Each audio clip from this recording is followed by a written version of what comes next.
Siapa kat sini peminat One Piece? Korang mesti kenal dengan watak berbahaya dan sangat tricky bernama Blackbeard kan?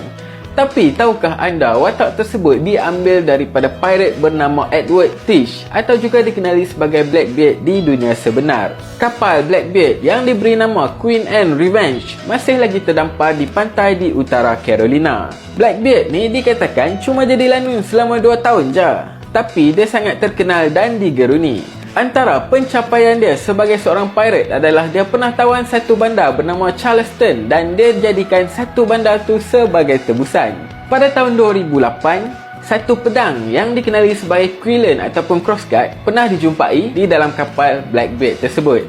Bendera ni dikatakan sebagai bendera Blackbeard yang dikeluarkan oleh Marine pada tahun 1912. Tapi ia dikatakan bukanlah bendera Blackbeard sebenar kerana pada abad ke-18, imej bertanduk tak pernah digabungkan dengan skeleton macam ni. Dan skeleton tak pernah bertanduk. Agak-agak korang lah kan? Sekiranya Blackbeard ni ada bounty dekat dunia sebenar, agak-agak berapakah bounty Blackbeard di dunia sebenar? Kongsikan.